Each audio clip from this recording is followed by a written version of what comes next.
Welcome to Your Vote, the St. Joseph News Press Now's coverage of the upcoming municipal election. I'm local government reporter Quinn Ritzdorf, and we are continuing our Q&A series with the at-large candidates. And with us, Jeff Schomburg. Jeff, thanks for doing this. Thanks for having me in here. First question, I-229. Everyone's talking about it. The council doesn't have the final say, of course, but you all will have some input on what happens.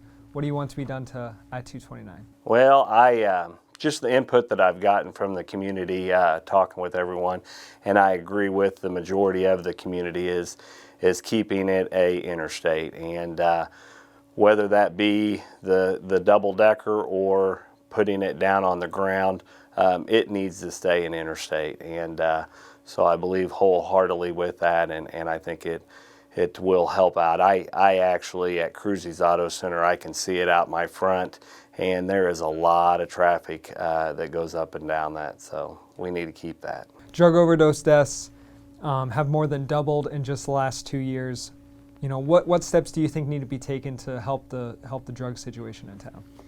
Well, I think it's a lot of community involvement, whether with the sheriff, the police, and people just informing them of what's going on in their neighborhoods and what's going on in the community.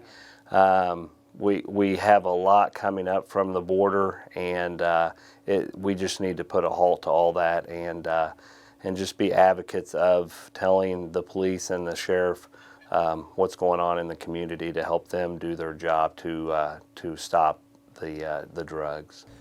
The homeless population, last count was about 120 plus homeless individuals here in St. Joseph.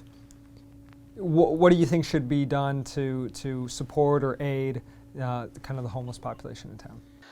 That's a tough one there.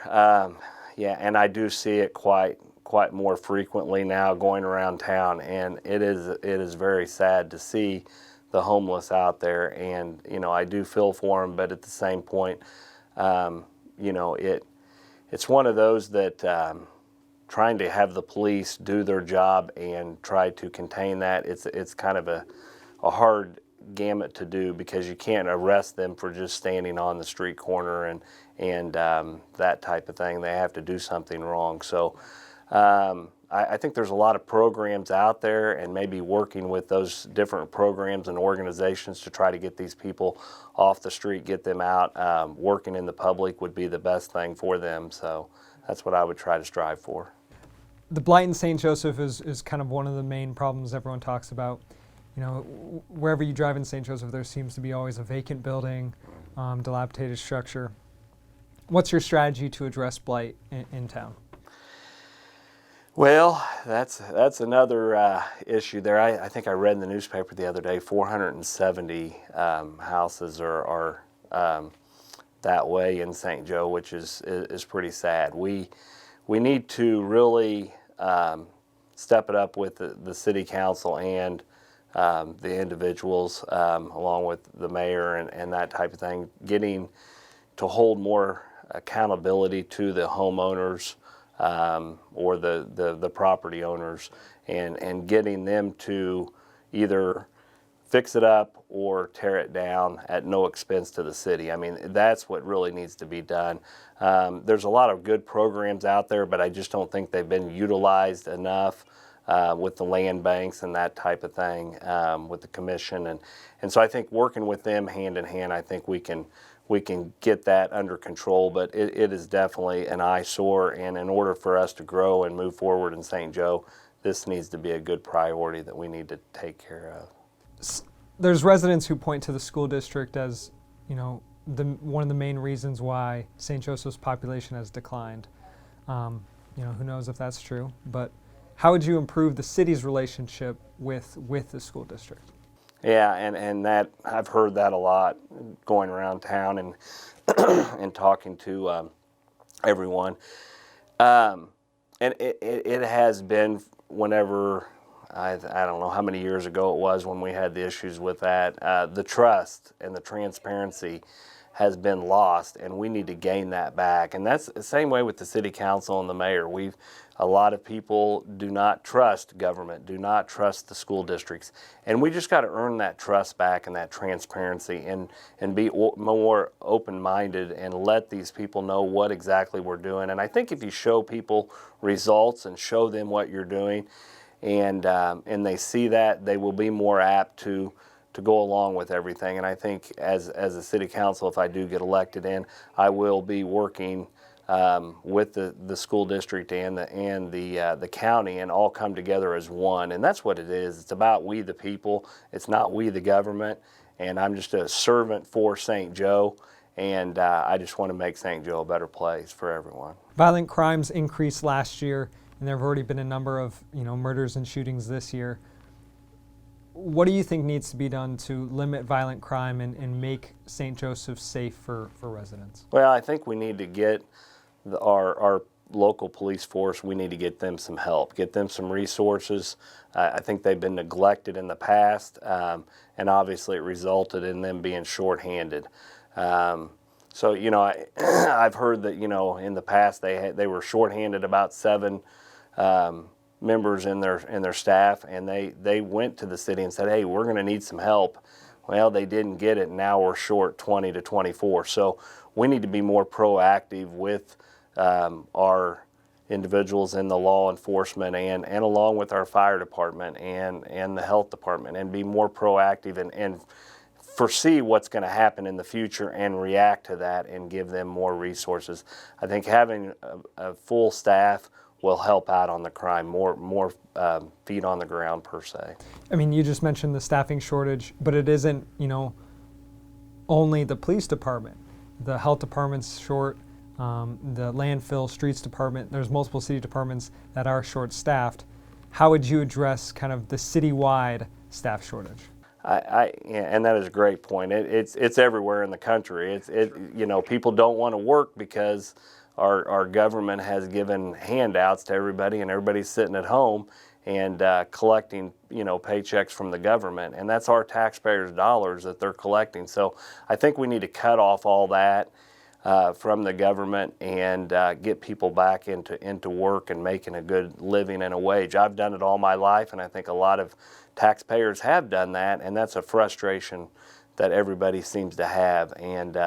But yeah, just helping out as far as the city, making sure we give good benefits and good benefit programs for everybody, and enticing people to come back to work and taking care of them. And we can do that through the budget. I think there's a lot of wasteful spending that goes on in our budget, and I want to bring that back to where, as a business owner, I can take a look at those numbers and see where we can help out and make sure that we're taking care of the people, because that's really what it's all about. It doesn't matter if you have the great, machinery and all that. It takes people to work that stuff, and you got to pay them well so they can earn a living. So it seems like there's a lot of residents in town who, have a poor impression of St. Joseph. How would you increase that pride among residents? Just preach it. Just preach it each and every day. I mean, I was born and raised here, and back, when I was here in the, growing up in the 70s and 80s, it was a great community, and it still is a great community. It's just that we've lost a little bit of focus, and we need to gain that back and just get everybody to buy into everything. I think, again, once you start showing the pride and ownership of everything in St. Joe, it'll get contagious, and people will see it. I mean, as I've been campaigning, it's just one thing that I kind of do is if I see something on the ground, trash, when I'm fixing my signs out there, I pick it up, I put it in my truck, I throw it away at home. If everybody does that, and if we can get contagious and show everybody what great city we have here, and I think we can grow to a big and nice community like everybody would like to see. The city's getting its second installment of $19 million of American Rescue Plan Act money. It's a lot of money. What's kind of the one thing you would want to spend that money on first?